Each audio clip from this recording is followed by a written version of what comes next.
Hello, dear listeners, and welcome to a very special episode of The Dreaming Prophet. Tonight, we're going to ask you to close your eyes and to open up your hearts because we're crossing over with Redacre's favorite television show, The Bachelor. And today's Bachelor is Redacre's favorite jackass Laughlast himself. Tonight, our lovely contestants have the 12 hours until dawn to go ahead and woo Laughlast so they can be that special someone who gets a clown suit of their very own. Now, our contestants are behind these 3 red doors. Let's open up to see who's behind door number 1. Surprise! It's our favorite resident brain nanny here to censor your internet and your free will. Speak as one. So who's behind door number 2? Surprise! It's our favorite resident brain nanny here to censor the internet and your free will. Speak as one. And who's behind door number 3? My name's Lavanya. I'm Astro. And I'm Xaviul. This is a Blackout Club show for Blackout Club players with minimal speculation, all lore, and a focus on the known facts. Our topic of the day is Laugh Last. Our spoiler and content warning starts off with, as always, The Dreaming Prophet is not spoiler-free. Everything in here is spoiled, and we are still selling at full price. Our content warning for today is that we have jokes about death, jokes about nihilism, jokes about suicidal ideation, and frankly, jokes about pretty much everything. The alternative title for this episode was going to be the Laugh Last letters, but Lin-Manuel threatened to sue us, and unfortunately, we don't have lawyers. We only have xaviul.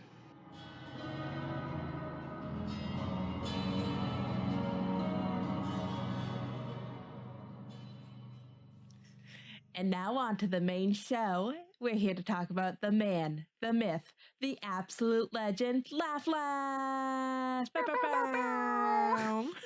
Laugh Last is one of the 10 named daemons in Redacre. His spoken name is Laugh Last, abbreviated to LL in the community. His mask names are Jester, Clown, the Fool, Laughing Brother, and that jackass in the corner. He's the daemon that's associated commonly with laughter and malice. With regards to his domain, Null noted that, quote, important for nerds, Laugh Last is not / wasn't the god or patron of humor. That would be make them laugh, or something too broad for horror. He is something else, end quote. Laughlast himself stated in a dream that referenced a player's life being a joke, "You might say I was born from that feeling." The idea states that Laughlast's current domain includes pain, but the veracity of this is pretty much up to the players to decide, given that the idea also stands pretty firmly on the fact that Laughlast was once the daemon of humor. Remember, the idea's mask names include Prince of Lies. Laugh Last's exact domain has never been stated, but is likely to involve some degree of negative extreme, like the majority of daemons. Null noted in regards to their role in the story. Quote, yeah, voices are not like most video game NPCs by design. We wanted to feel more like actually meeting an antagonist, as if you were a character in a piece of a third-person fiction. They aren't always going to suck up to the almighty player. We, the developers, try to toe rather than cross the line, but it's also live, end quote. Following this, Laugh Last is one of the few daemons who is actively antagonistic towards humanity. He has referred to them as microphones through which he can tell jokes, and argues that they are self-important. When approached for comfort, he told a player to stop wasting his time, and just give their body to him if they wanted him to keep their ass alive. With that said, unlike Hunt the Strong, who's pretty mean on average, Laughlast is rarely actively malicious. He makes specific notes that his jokes rarely kill people and that there's so much more humor in the lead-up than there is in the final punchline. He has stated that death, that's the end of the game, not a part of it, so Laughlast just doesn't see the point of it. He does find entertainment in the prelude, though, noting that true comedy is watching the aristocracy, quote, look out the window at the torches and the pitchforks, trying to pick which outfit will look best without a hat, end quote. In the far distant past, Laugh Last was among the first daemons to surface in humans. The timeline as we understand it currently starts with Speak as One. Goes to the idea. And then to In Her Teeth. After In Her Teeth, it all becomes a little more fuzzier. Humanity began rapidly developing as they were now awake, conscious, and flouting their bedtime, so they were able to fully communicate for the first time. Alongside them, As one might expect, the demons started growing too. Among them was our resident prankster Laughlass. The idea claims that after he split from Speak as One and was actively warring with them, Laughlass invented the joke. He likens it to the word in the song as, quote, another way, end quote. He says, quote, at the time it seemed an attack. I did not understand. Suddenly the tribe I had just taught to speak acted as if I had said nonsense or threw nonsense back in our faces. They were using the word a new way. Survival was my only thought, so it seemed a madness, dangerous. I did not realize it helped them cope, end quote. An interesting note here is that Laplace has noted that in the past prior to his fragmentation, the idea was way more serious, which kind of reflects on this. Laplace and the idea's relationship began as antagonistic from the very start of things, due to this itsy-bitsy little conflict, and the idea was determined to stamp out what he saw as an attack. So the idea began to fight Laughlass in that early iteration, and the joke as well, beginning a feud that would last for millennia, and in Redacre has continued to this day. The idea says he was one of the last to sneak into Redacre, finding his siblings already there. He stayed quiet for a time under cover of secrecy. Laughlass noticed him and dared the idea to reveal himself. The idea says he was, quote, bound by dares, end quote, at that time, and so he made his presence known. When Speak as One learned that the idea had invaded Redacre, their garden, they decided to strike back. They began what we now call the Cull. At the beginning of the event, Speak as One was tolerant, if a little dismissive, of Laughlass. But Speak as One was disinclined towards camaraderie because, as always, they are the lone wolf. They stated that it was his nature to stand apart and that his humor was at the group's expense. They said Laughlass wasn't a team player, so they couldn't work with that. In their defense, by exposing the idea in Redacre, it also exposed every other god that was camping out there, so I think they had a point. For the uninitiated, the Cull refers to the period of time where the Idea's followers were hunted down and killed. Where they died, many of them created fragments, small wisps of fog against a wall, ceiling, or floor. Fragments can be collected by shining your flashlight on the spot and closing your eyes. They can also be found by shining the light of the first flame onto those potential fragment spots. Remember, kids, if you don't have a flashlight on your phone, that's fine. You can steal a sacred religious artifact and use that instead.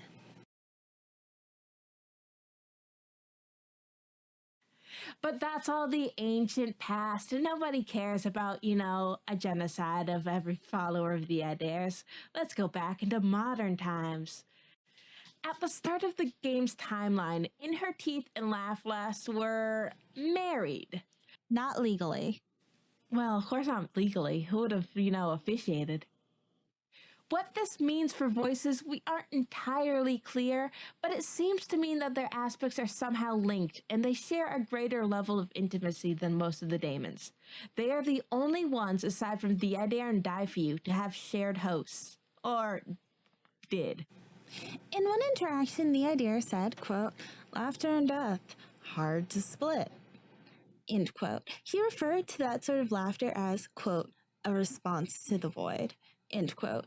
Laplace himself stated that humanity is born scared and will die scared, and that learning to laugh is the only alternative to going mad. That's pretty fucked up coming from an eldritch monstrosity that cannot actually die, but you know what? He's just trying to vibe with humanity. He's not very good at it, but none of them are. They're trying. At the dawn of 1.0, though, their relationship fractured. In Her Teeth and Laughlass broke up. Although players did ask why their union broke, the question was never answered, and to this day we still aren't sure what happened. The relationship appears affectionate and antagonistic in part. See, the Grudge refers to them as, quote, them circling one another, knives drawn, end quote. And while Laughlass referred to her as his wife, he also stated, quote, a while back I had a bit of a problem getting away from Inner Teeth. But I did. I broke free, and I have never looked back once, end quote. Woo! Prior to that, he had made reference to the difficulty of dealing with a certain someone who didn't understand that daemons couldn't die, and that they didn't need to. Laughlast still seems interested in what In Her Teeth thinks of him, frequently asking her followers and chosen what she said about him. His attitude towards her is aggressive, dismissive, and desperate in turn. Laughlast believes that In Her Teeth has betrayed him, is a liar, is jealous, and that dealing with her can only lead to pain and hurt for those around her. How much of this is true and how much of it is spite is up to the listener. Laughlast is only just now learning to be a strong, independent voice who doesn't need no wife. It's a long process. In Her Teeth, however, does not seem to share Laughlast's fascination. While In Her Teeth and Laughlast will often try to recruit each other's followers on both sides, In Her Teeth has largely reserved her commentary for her ex. It's like she doesn't know that we all want the gossip. I mean, she called him a buffoon to me. That counts, right? No, that's just what he is. The Ideare and Laughlast relationship has always been pretty abrasive, since the whole trying to snuff out the joke as soon as it started thing. Early on, whenever the Ideare said that they must fight, Laughlast would pretend to strike himself, mocking both the Ideare and Speak as One. When the Ideare lashed out of fear and tried to stamp out Laughlast, let's just say he probably didn't take it well. The Ideare believes that being shunned changed Laughlast, leading to him being more vindictive, particularly towards the Ideare. Laughlast often tries to recruit the Ideare followers to his side and is practically gleeful over it when successful. The relationship has always been pretty acrimonious since then. Laughlast led to the Ideare's fragmentation, also known in less polite company as death, and mocked him relentlessly afterwards. One could say he basically reached down into that freshly dug grave, pulled the Ideare out, and dressed him up in a clown suit to make fun. You might also say that he, tore him to pieces. Ooh, bah. Fragment joke. The Ideare has insulted him endlessly in return after his restoration, but it's okay, they're working it out. When Laughlast was asked if he would join the pact, he said that he refused to join unless the Ideare came to him groveling for an apology. It's little things like this that make Laughlast even more relatable. When you kill someone, shouldn't they apologize for you for the fact you had to do it? Look, the Ideare is only jealous of Laughlast because when Laughlast tried to kill him, he was mostly successful. However, as time wore on and the pact formed, the Ideare began to show an interest in recruiting Laughlast for the pact. His initial supposition was that by gaining See the Grudge, Laughlast would naturally follow, drawn in by his fascination with her. When this failed, the Ideare began trying to court Laughlast's followers and get the members of the club to petition him to join the pact. Laughlast's response was that he would only join if the Ideare apologized and groveled while he was doing it. The Ideare agreed readily, because even though his followers have spent so much time piecing together his fragments, they have not pieced back together his self-esteem. And since then, the Measure Cuts has also begun to petition for Laughlast to join the pact. The Ideare has been trying to mend the bridge himself ever since. He made a promise to try and show Laughlast more respect and to not insult him, something he probably finds very difficult. This is a little bit of a big deal, since before his talks about Laughlast often included jokes at Laughlast's expense. He's really been raking himself over the coals by giving up that special little hobby of his just to get Laughlast into the pact. Remember, kids, no matter what happens, the Ideare is the true sympathetic hero of the Blackout Club. After a night in which Laughlast went around to multiple groups for their feelings on the pact and how trustworthy the Ideare really is, Laughlast finally agreed to hear out the pact. Just a meeting, though, since he hasn't yet agreed to join them properly. However, the Ideare is probably still going to have to fork over that apology. In front of everyone, while Laughlast laughs at him if Laughlast gets his way. One could say that the whole deal there is that Laughlast is trying to get the last laugh. We're just full of jokes. So now we're on to the real important part of this podcast, this point that everyone has been waiting for, the entire reason that we put together this episode, which is the very special relationship between Speak as One and Laughlast. You're welcome. By everybody's been waiting for, we really just mean Lavanya, and they'll keep waiting forever. In the beginning of demonic history, Laflast was born after the Idare had fled from Speak as One, and consequently traveled with the Idare initially, both trying to survive the conflict with Speak as One. How they interacted during this early time period is unknown, but we can probably assume that it included a lot of murder attempts on Speak as One's behalf, because there's nothing that Speak as One loves more than murder. However, in the modern age, they have interacted. Not much. Basically just a tiny smidge of a morsel of interaction. But we can work with that.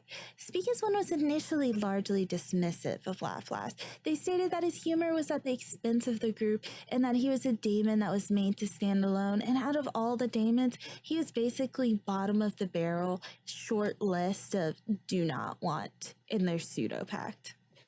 Over time, they became interested in an alliance. While Speak as One held that Laflast would betray them inevitably following his nature, they believed there may be a temporary use in allying with him against the Pact and the Hunter. They stated that the Voice had a plan for him, and they began reaching out through their followers. Laflast, on the other hand, was less intrigued by the idea of an alliance. He stated that it would be like the class clown going to prom with the principal, but acquiesced in the end, stating that it could be a possibility.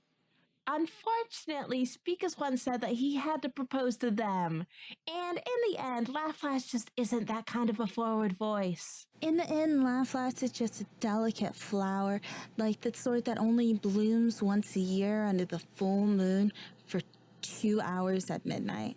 Unfortunately, the flower also has like a gun or a water bottle inside of it, but we take what we can get. Now for Seed the Grudge and Laflast. Laflast is one of the few daemons that's shown to have a rapt fascination with the concept of love and relationships.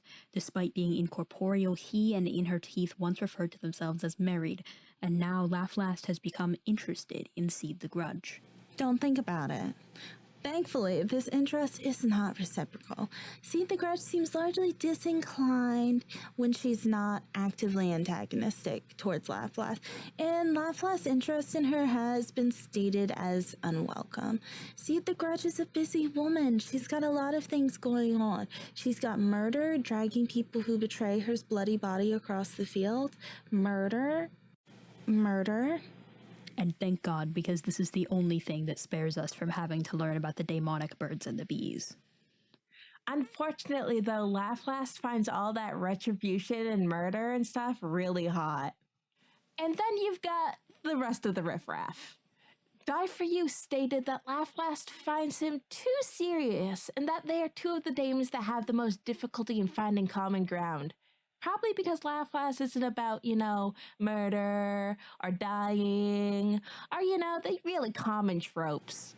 The Measure Cuts is now petitioning for Laflast to join the pact, offering to personally protect him, and believing that Laflast will see the truth in those words coming from him. Is it true? We'll have to see. But let's remember, the Measure Cuts has been in alliances before and cruelly, callously, perhaps even maliciously betrayed them. We know that Speak as One is still sore. It's okay. It's fine.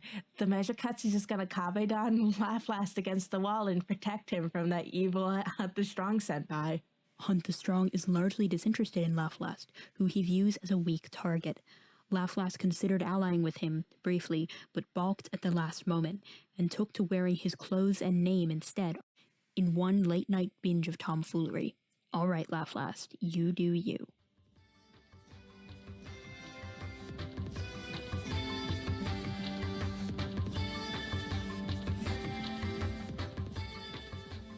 As always, the Dreaming Prophet does our best to remain focused on the facts. However, sometimes to better understand things, it's helpful to hear speculation.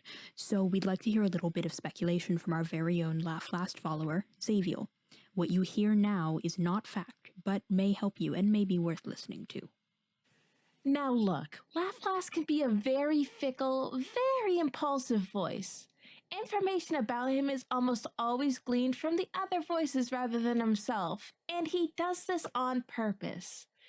According to the Idare, who spoke on this once, he said that, quote, He does not like to be questioned. He never did. Makes him feel small, end quote. Direct questions to him are often evaded with a joke or a flippant remark. Even when faced with things that Laughlast himself has instigated in the past, in the future Laughlast will often backtrack on them, like with potential alliances that we've seen for months and months and months. But this also really keeps everyone on their toes when it comes to understanding Laughlast and his motivations, including the other voices. Multiple times, other voices have vocally expressed their expectations for Laughlast, only for him to subvert their ideas. Laughlast is still a big mystery to us. He's like the only god where we don't really truly know his domain. He's just not clear-cut like everybody else. He lives to defy our expectations and the ideas of us, the players. Speak as One often warns people that there's more to him than jokes. Quote, "Do not underestimate him. Many have. They are gone now. His absurd blatherings, like the lights of deep sea life, a distraction, savagery behind." End quote. What sort of savagery? Who knows? It's up to us, the players, to try and root out what might lie behind that Google-eyed paper plate mask.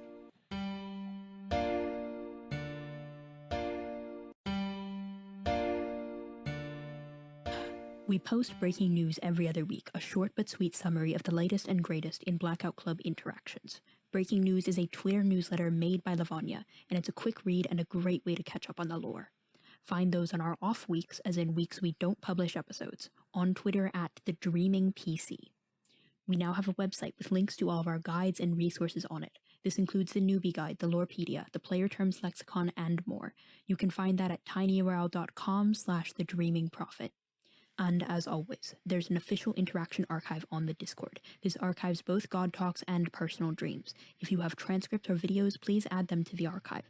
There is also an option to allow your encounter to be used to support the wiki, which is heavily encouraged. Join the Discord to get involved at discord.gg/theblackoutclub.